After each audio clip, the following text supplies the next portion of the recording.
本节目由全新雷克萨斯 ES 冠名播出。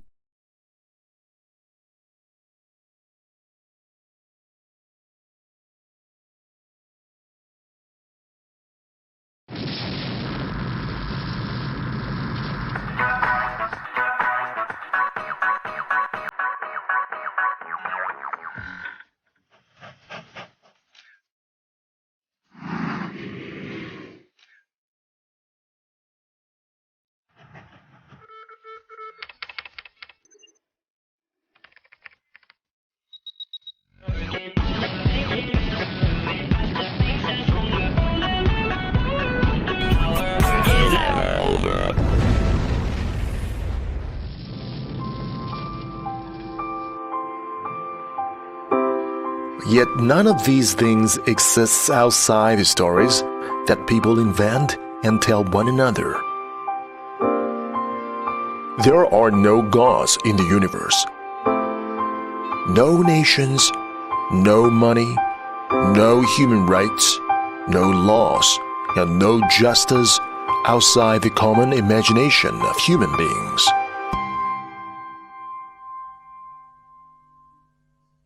In the 20th century, there are some historians also ask this question: how this kind of tradition shape you?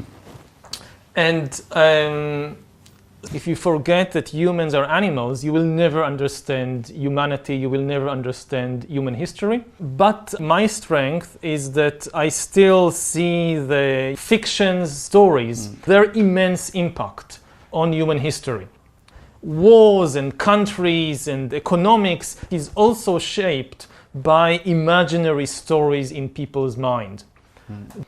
If you don't take stories seriously, you will not understand humans. But you said that the whole history is about story, but how to see the reality? And things like money. It's a story, the story of the dollar that we agreed upon, but it's not the reality. The real answer is leave all these stories aside. So you said you must create your own story. No, you don't create your own story. You search for the truth about the reality about yourself, and the key thing is to really understand the reality about yourself. So what do you think the major flaw of your theory? Have you ever think about it?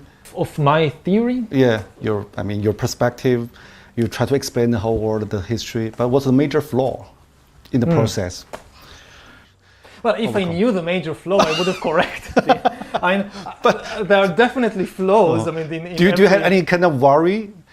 Maybe I speak so much about the change, the process, but actually I don't understand very well. Do you have any concern?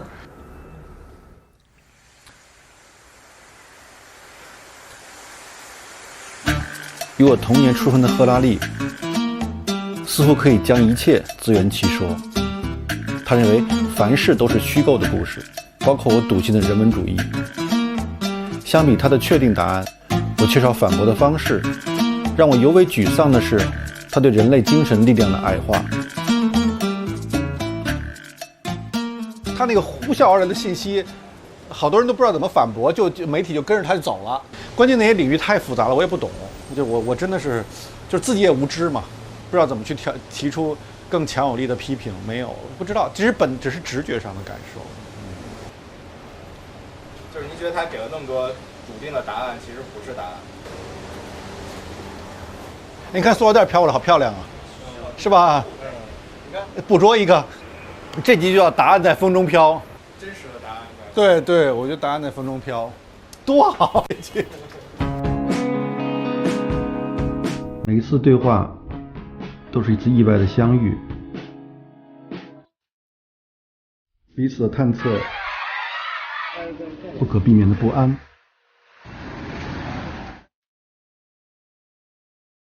以及自然到来的释然。它令你重审自我，一些时刻更为坚定，另一些时刻则充满怀疑。它也催你追问生活之意义，它也促你观察生活之矛盾。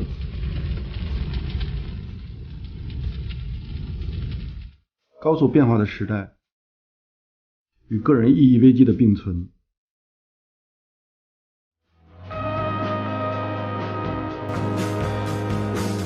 唯有更开放的对话，更多元的思考，才能追寻一种兼容之道，在宽阔的世界中做一个不狭隘的人。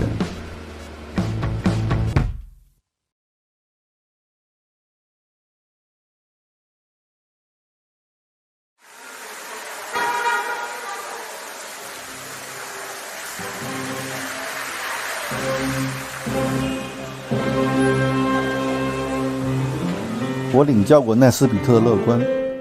2017年一个夏日的早晨，我们在中国大饭店的咖啡厅隔桌而坐，窗外是汽车拥堵成一片的长安街，街对面是仍在修建的一座巨大的方盒子建筑，它是北京最昂贵的公寓。空气污染让楼顶灰蒙蒙的。他穿黑色长袖衫，腮上发白的胡须与浅色头发连成一片。我问到全球变暖，他提醒我去读一读30年前的畅销书。我们谈到恐怖主义，他说这显然被夸大了，现在比冷战时期安全得多。他以为我回忆起40年前他在越南的采访，他不想去报道战争的悲剧，却想知道战争中的孩子们在做什么。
你那天发在群里的那段话什么呀？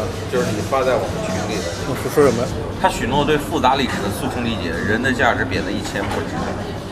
庸俗的技术决定论的另一个版本，像1个世纪之前，应对昔日之无知犹为未来而亢奋。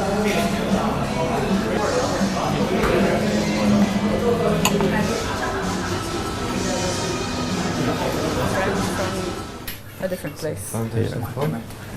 Sorry for a very tight morning. Yeah. Can I just ask everybody who doesn't have to be in the room to not be in the room? Okay.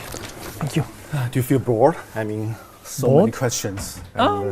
Some you questions must repeat yourself. Some questions repeat and some questions are new. So hopefully there is always at least one question which is completely new. I mean, do you feel surprised that you become a so global phenomenon? Yes. What's the feeling? You said you treat like a rock star. So what's the reason for yourself? I guess that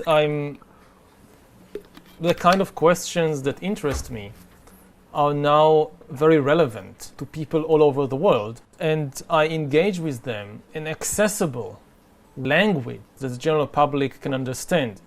I mean, there are other people who are also doing research on similar topics, but they write or they talk in such a complicated way that nobody except a handful of other professors can understand what they say.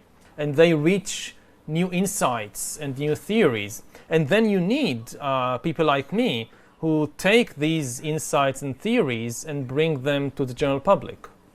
Do you worry about that maybe you simplified their theory, or I mean you simplify the whole history of humankind? Do you worry about it? Yes, I mean this is a constant worry. It has to be done because if you want to write the history of the world in 500 pages, you have to simplify. How do you say?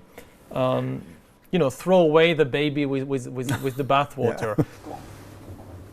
I mean, you have to preserve some key insights, some key ideas. Otherwise, what's the point? Talk about insight as a medieval historian. Yeah. I mean, historian training shape your view now. It gives you a much broader perspective on the current and future developments. And if you look at the 19th century Industrial Revolution, a country like Britain or Germany became a powerful empire because it industrialized first. But then a country like China or like Korea suffered tremendously. It was occupied and exploited by the industrial powers. So some things repeat themselves. Every invention, every discovery usually creates new inequality. As a historian, I can raise a warning that it's very unlikely that the new powers of artificial intelligence will be shared equally between all the countries in the world. It's much more likely that some countries will lead this new revolution. They will be able to dominate and conquer and exploit all the others in an even more extreme way. So some things repeat themselves, but other things are really different. I would say that maybe the most important difference is that in the past, almost all the inventions and discoveries, they gave people control of the world outside. We learned how to control the other animals, the forests, the rivers, but we never gained much power over the world inside us. And this is the big change that will happen in the 21st century. Powers we are gaining is power over the internal world, to re-engineer and manufacture bodies and brains and minds. I think Earth will be dominated by entities which are more different from us than we are different from Neanderthals or from chimpanzees. Do you feel that maybe sometimes you underestimated the human spirit? I mean, from late 19th century, maybe from Freud, they tried to explore your psychology. And also Virginia Woolf said the human spirit changed totally. But really change? You're right. We know very little about the mind and about the spirit or the psychology of humans.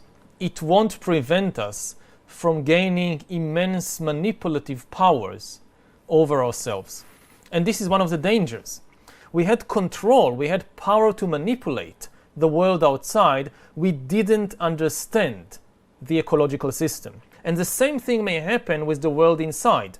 We are far from understanding the human spirit or the human mind. And the result may be that we will face a mental collapse, similar to the ecological collapse we are seeing now.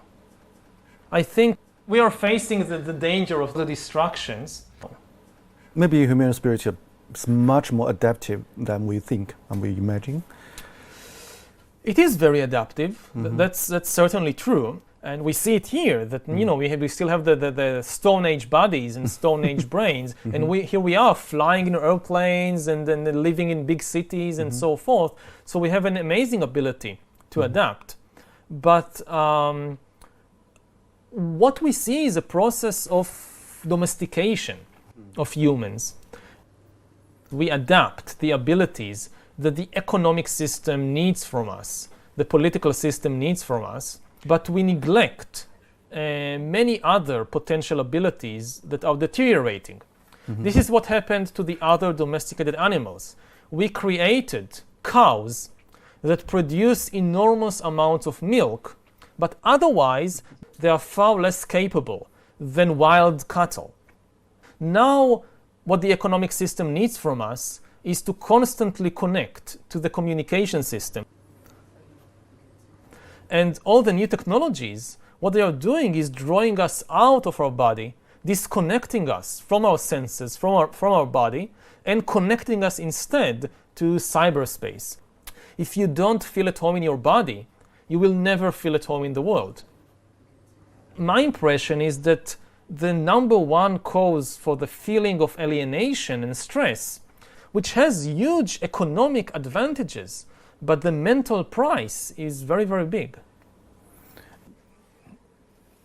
For hundreds of millions of people all around the world, 我觉得我不喜欢，很不喜欢那种简化历史的那种方式，简化所有的事情，把它变成几个 point。但更让我沮丧的是，这太庞杂了，我也不知道怎么反驳它，很沮丧。相对于矛盾复杂的精神世界，赫拉利更相信可以统计的数据。他本人就像一台精密且强大的信息处理机。他还试图颠覆长久以来的人文信念。他受到了热烈的追捧，尤其是在中国。他其实尊重了古代人类发展过程中的作用。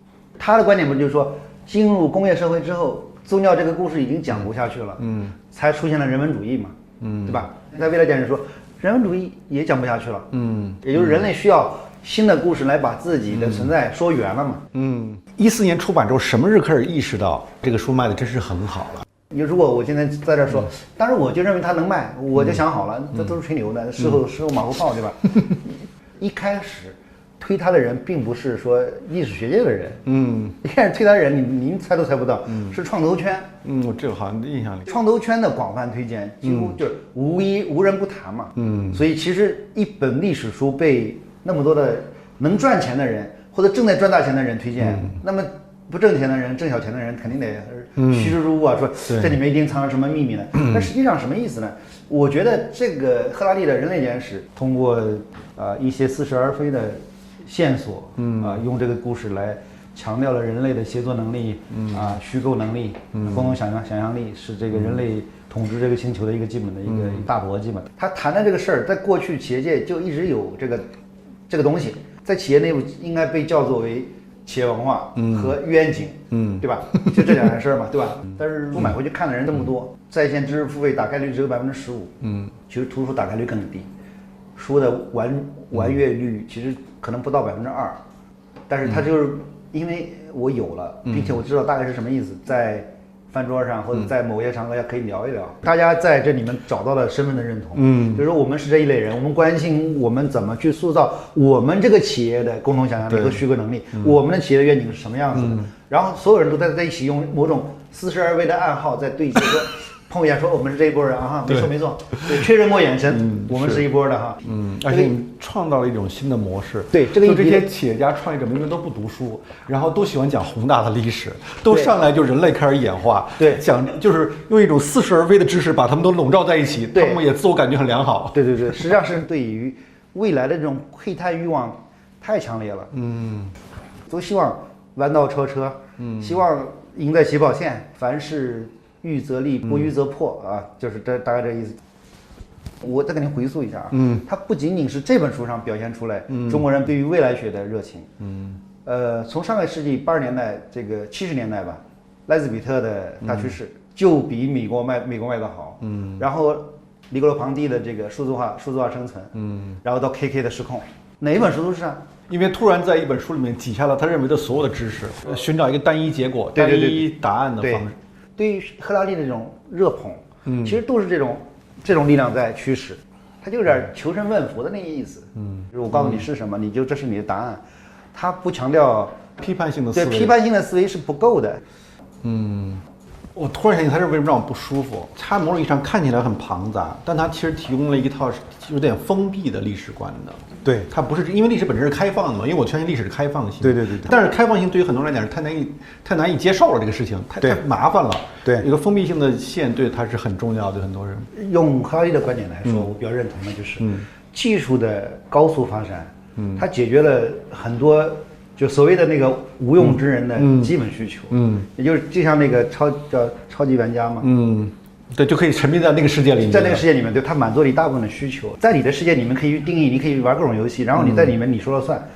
其实现在已经差不多发生了。对，它已经发生了，在那个巨大的这个技术推动的这个浪潮下，那一批人就变成了无用之人，他只是负责消费的，他也不创造，而且超级人变得更强了，然后技术的赋权和赋能让那些人变得更强。赫拉利这个事情这种暗合是契合了他这种东西。倘若你对于未来学的谱系有所了解，你会发现奈斯比特的所有预言之前都有人做出阐述，但奈斯比特的判断更绝对，语言更通俗。他知道如何将杂乱无章的信息拼接在一起，创造一些朗朗上口的新词汇，然后用动情的不容置疑的口吻大声讲出来。他传递的不是思想，而是概念。他不鼓励你展开独立思考，而是要让你有原来如此的顿悟。 As a historian, most of the insights you gain by looking at how things changed in the past. But then once you understand the mechanism of change, you can use this understanding to try and say something about the future. How do you evaluate your own visionary capability? I hope they are good. I think history is really the study of change. Yeah. Historians, their speciality is to study how things change in the world. I mean, it's so funny or very paradoxical. You're trained as a historian, but people ask you like you are a prophet about future. So how do you think about it? Now, of course, and I try to clarify it, but people don't always want to listen. I try to clarify it that I'm not a prophet. I'm not making predictions. Nobody knows what the world would be like in 30 or 50 years. It's impossible. Now, many people read your books because they want to survive in the future. Yes. It's become a new social Darwinism. So how do you react to I mean, they are reading. Well, you know, this is one of the problems of writing books and being an author, that you have no control of the way in which people read your books. Yeah. And I see it in many cases, like I write a passage in an ironic tone. For me, it's obvious that this is irony. And I think everybody who reads it will understand. I don't mean it seriously. It's just an irony. They didn't get it. And they don't get it. I mean, they read it in a completely flat and serious way. And they understand exactly the opposite of what I intended. So when you were on the stage, you talk about this. So you feel strong alienated from the reality? So it sometimes happens with some people, and you just have to accept that. I mean, there is no way to write something that people will always understand. You think about, I don't know, say the Bible. So you have Jesus coming and telling his disciples, if somebody slaps you on the cheek, turn the other cheek. And you should have only love for all people. And somehow people read this and they burn heretics and they start religious wars. I mean, how, if it's possible to get from Jesus to religious wars, then people can just, do with texts almost anything they like. Okay. I mean, again, I don't try to predict the future. I try to point out different possibilities, and I hope that, like Huxley, I'm offering an interesting visions. Yeah. Okay. Do you mind people call you guru? I don't like it, but I have no control over them. Okay. Hope to see you in Israel. Maybe we are maybe plan to go there to see you there, Israel. Yeah. Thank you. It was a very interesting. It's not the usual questions. Yeah, we should talk more maybe next time. Okay. Take care. You too.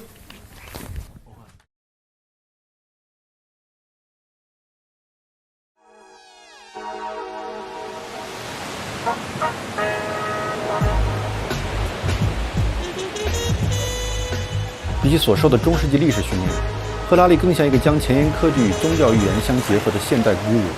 想要理解他的学说与精神世界，最好来到他生长的地方。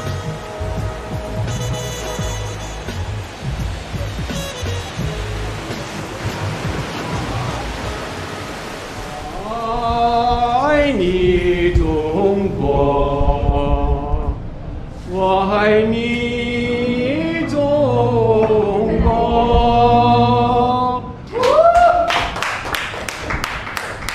哇，好动人的！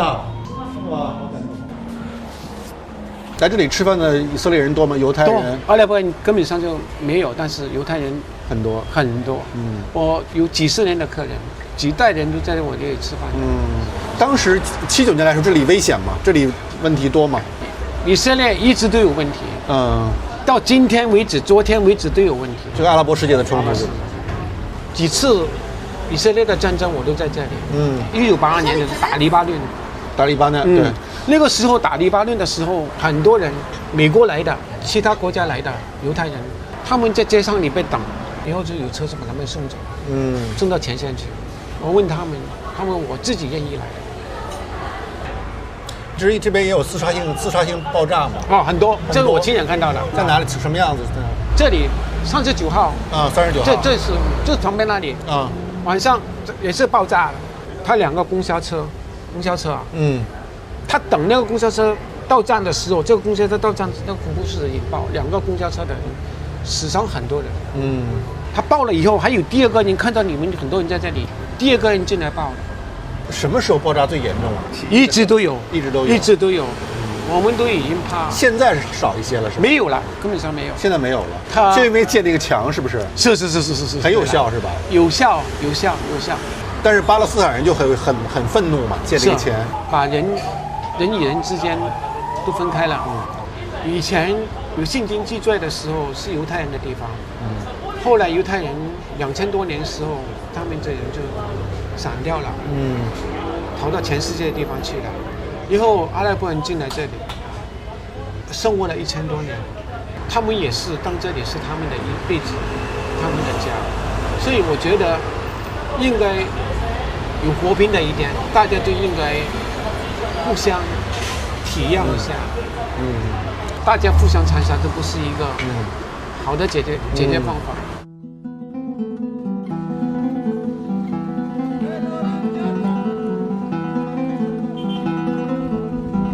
哇，这么高这墙，比那个柏林墙高多了。对啊，高太多了，这得有什么8米、10米高。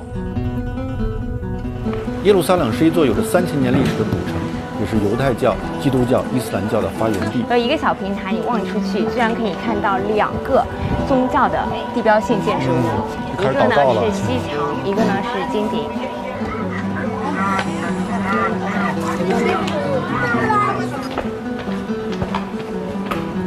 与耶路撒冷相距1小时车程的特拉维夫，却是一座引领世界科技的现代都市。我相约赫拉利在这儿再次见面，我很好奇，如此复杂的环境对他的影响是什么。Hi, see you again. Hello. Hi, see you again. See you again. Hey, how are you? Hi, Nice to meet Nice to you. meet you. So where to go? We need the car. Yeah, we are ready. Yeah. Please. You know, I just traveled from Jerusalem, the old city. You see the different culture, different religion, and I mean very mixed culture, and lots of burden from history. Is there a kind of Israeli mentality? Could you describe it? As a tourist, maybe you go there. Oh, it's very interesting. Or you see all the old places. All this is where Jesus was, and so forth. But you live there. The amount of hatred in that place. It's like a nuclear reactor of hatred. You know, religion can be a wonderful thing, but when you live in Jerusalem, you realize that it can be a terrible thing. Yeah. How much hatred and anger. Ideally, a temple or a religious place is a place where you go in order to experience peace and harmony. If you go to a temple and you experience hatred and anger, then this is a dysfunctional temple. It's not working, you know. It's like going to a hospital and getting back even more sick. So Jerusalem for me is a dysfunctional temple.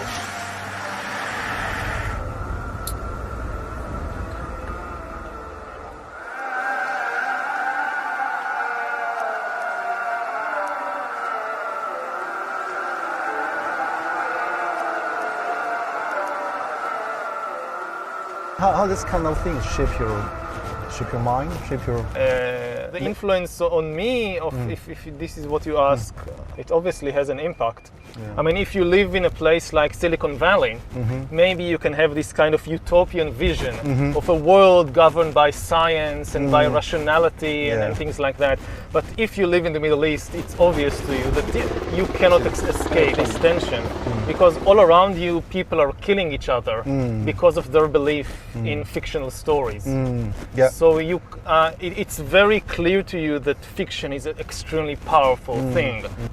My house, the village where I live, is exactly middle of the way between Tel Aviv and Jerusalem.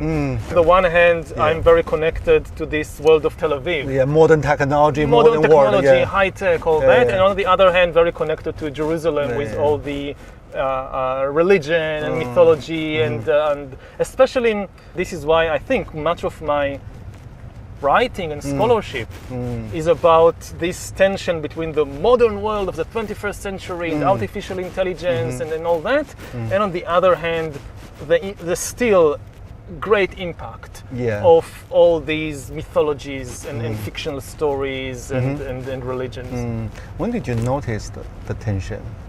When did you notice the hatred of religions and I think only when I left Israel and I went to do my PhD in Oxford, then I realized how much tension there is in the place. Or when you're born into it, you think, well, this is how the world is, and only when you go out, you realize, no, this is not how the world is. 为了更充分理解这个国家与赫拉利，我约了几位当地人闲聊。我的朋友王石正在以色列游学，他与我一同前往。007那个谍战片啊，这个行业，对。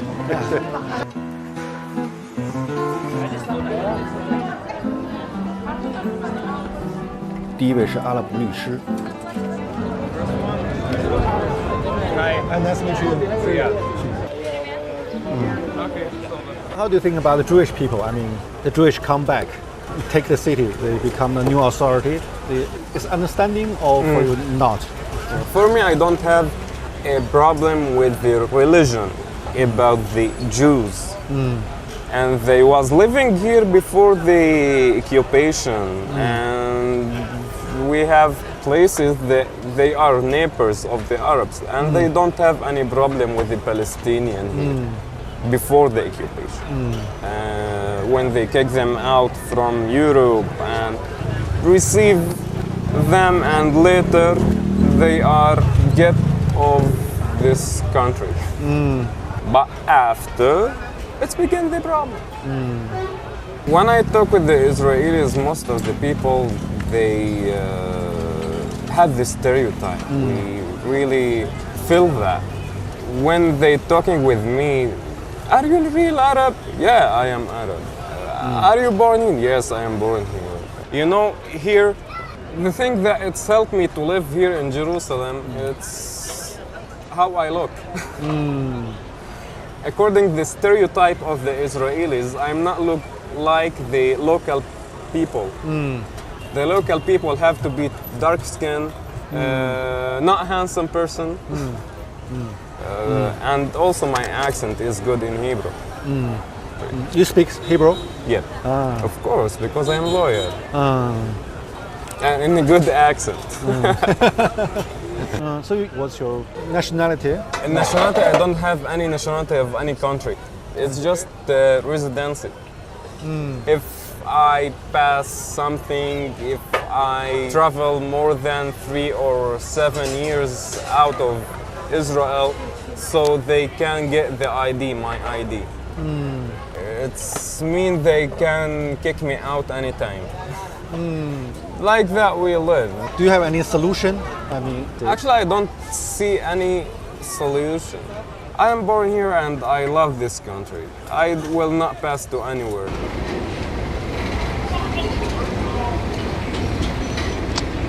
Forgot a car. Oh, it's okay. It's okay. When did you arrive? When did you come to Israel? 2 days ago. Oh, 2 days ago. So you've been around. Yeah, spent 1 day in Jerusalem and here. Yeah, come here. Yeah. You're much more relaxed than in China. Me? Yeah. Yeah, because in China you run around from here. Yeah. And here Too it's many like, things. Oh, what nice view.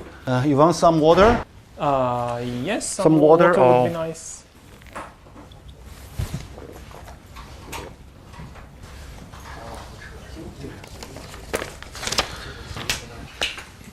Tell me more about, your self-searching in Oxford life, your thinking, your mentality, how the change happened. How the change happened? Yeah. Well, I went to Oxford to do my PhD on military history. I was always very interested in the big questions of life. Yeah. What are we doing here, and what is the meaning of life, and what is the source of suffering in the world, and things like that. But I got the impression that you couldn't really engage with these questions in the academic world. The academic world is kind of pushing you to focus on more and more narrow and specialized questions. On a parallel track, I'm personally very engaged and interested in these big philosophical questions. Big tension for you. Yeah. When I got my tenure at the university, I felt that, okay, now I'm kind of secure. Now they can't do anything to me. I'm some terrible crime, like you murder the dean or something, they can't touch you. Yeah. So I try and reconnect the two tracks with these big questions about humanity and about life. I guess it was luck had something to do with it, but it was very successful. In the 20th century, there are some historians also ask big questions like Arnold Toynbee, H.G. Wells. How this kind of tradition shaped you? Influenced me. Yeah. Well, the biggest influence on me, I think, was from Jared Diamond. Jared Diamond. He was a specialist in birds. Yeah. He was the one who came and kind of showed the historians, look, you can do these things to, like, looking at humans from a bird's eye view. From bird to bird view. Yeah. So you're comparing Jared Diamond. What's your advantage and disadvantage of your books? Their strength compared with me is that I don't really have any background in biology. But if you just know biology, if you just understand evolution and you know everything there is to know about humans, you can now explain human history. I don't think that this can work because human history also has a very important ingredient of culture, of ideas, of stories, of fictions, and this is kind of my speciality. The exploration and understanding of fictions and mythologies and stories and their immense impact on human history. And if you don't give enough importance to the stories, to the fictions, you will never understand something like the Second World War, or like the French Revolution, or like the rise of Christianity. There was no biological or geographical explanation. So what do you think the major flaw of your theory? Have you ever think about it? Of my theory? Yeah, your perspective. You try to explain the whole world, the history, but what's the major flaw in the process? Well, if I knew the major flaw, I would have corrected it. But there are definitely flaws. Do you have any kind of worry? Maybe I speak so much about the change, the process, but actually I don't understand very well. Do you have any kind of concern? There are many areas. Because your tongue in the books is so confident. So, yes. Yeah. There are many areas that I talk about and I have no first-hand experience. I just rely on what the experts in the field say and I believe them. And I have no ability to kind of verify for myself that what I'm saying is true. I just believe them. So it's only second-hand knowledge. I read articles and books about artificial intelligence and what are the principles behind the program, behind the machine learning. So I trust that they are right. I hope that they are not kind of, making this colossal mistake and leading the entire world after them. 赫拉利对多领域的探索，对二手知识的运用与宏大叙事的热情，让我想起另一位以色列朋友，他即将成为一位拉比，是位教授塔木德的老师。这部古老的典籍覆盖了犹太教的律法、习俗、祭祀、礼仪等。You're gonna join me upstairs? Yeah. Okay, come, welcome.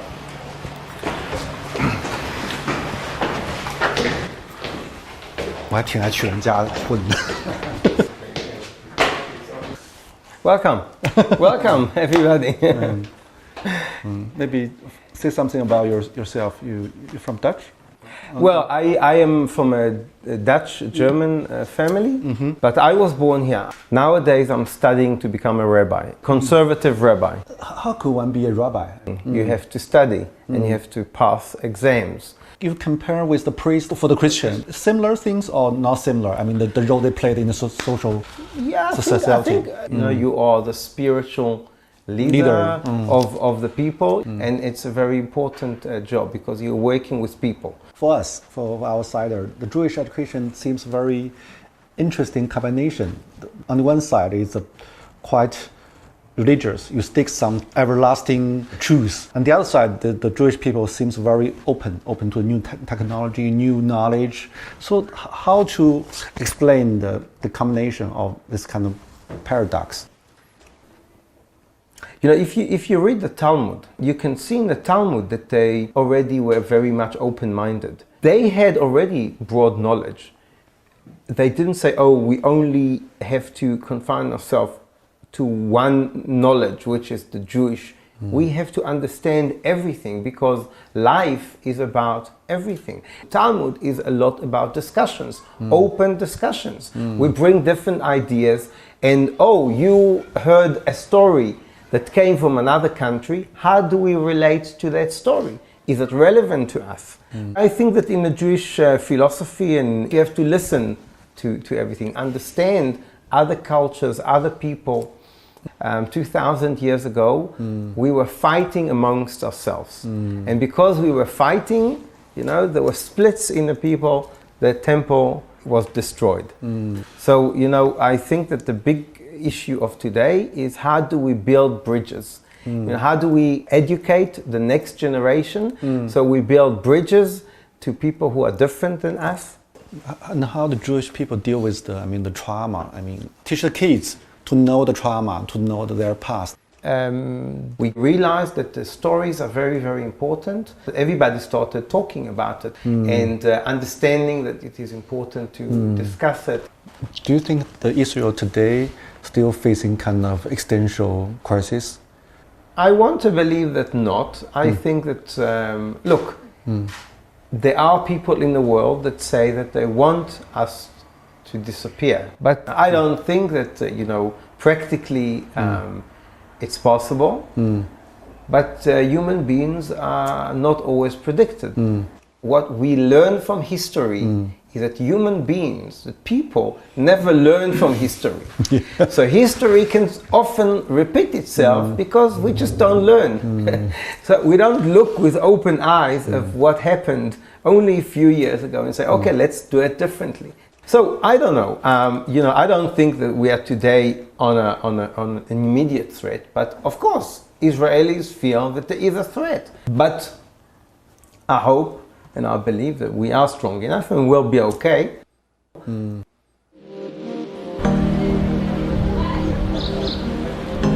在以色列，宗教深入人们的生活，不同教派主张各异。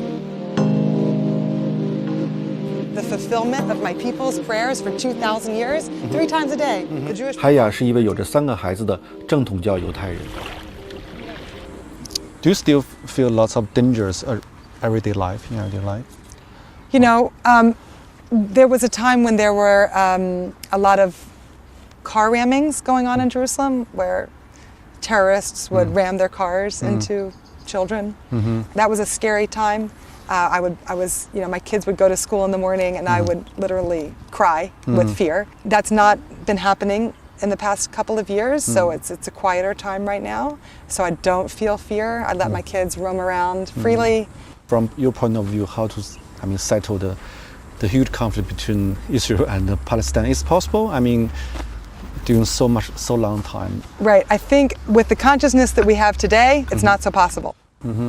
we need to be doing that work on ourselves personally and inside of ourselves. You know, I'm a therapist. I do couples workshops, you know, where it's about working on communication. So I think we need to be communicating more with our enemies and working through it via communication. If the city is a patient, Yeah. how to describe the psychological problem or maybe mental disorder for the city? You know, it's interesting we're having this interview today. Today is the National Day of Mourning. There's all sorts of things that we do today to enter into a consciousness of mourning for all of the pain of the world. 2,000 years ago, our people had senseless hatred. We hated for no good reason. We hated our brother, we hated our cousin, we hated.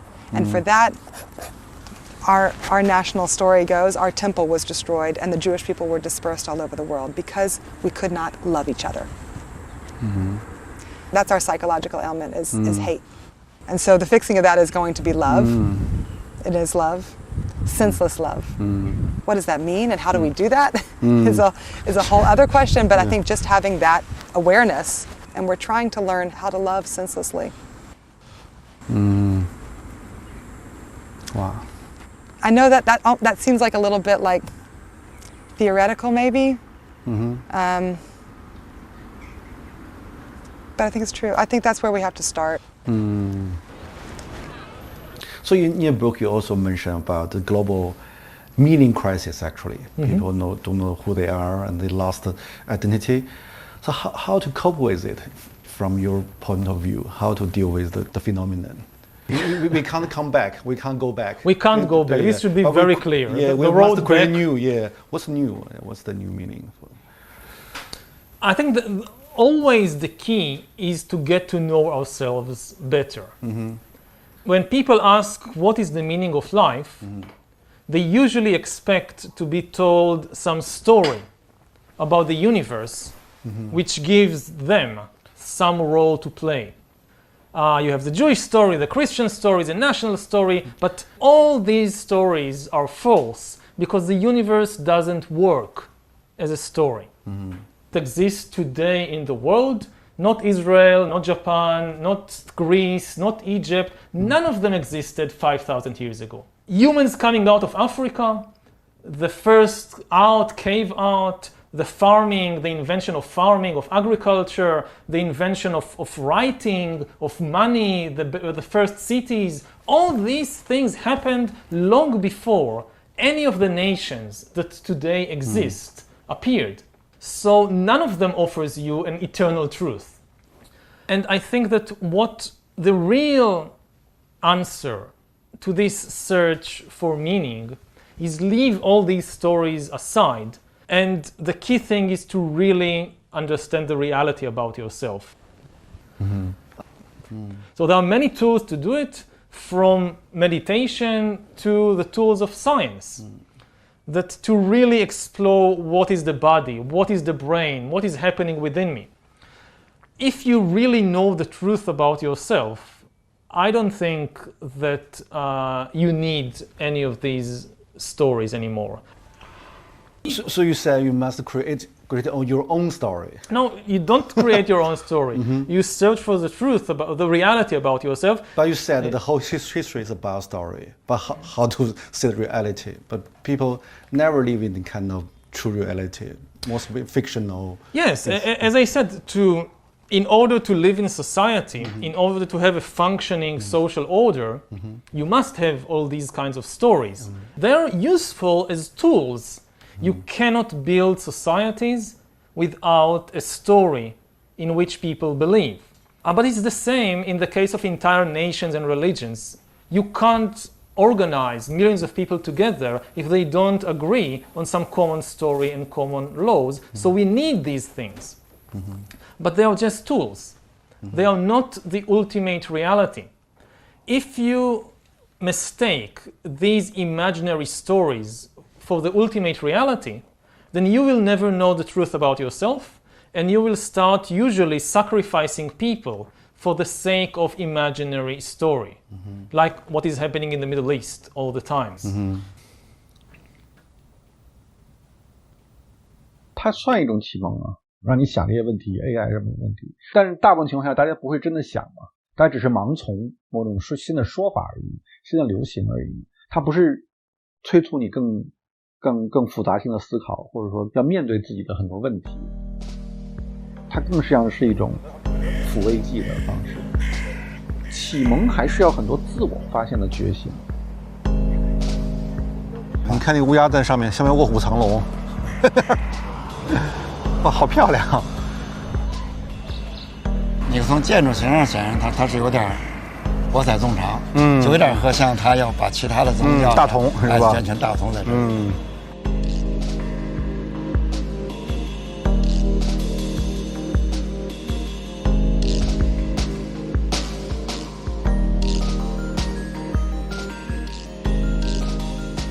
Response of your own students, response to your books, are they different from the common readers?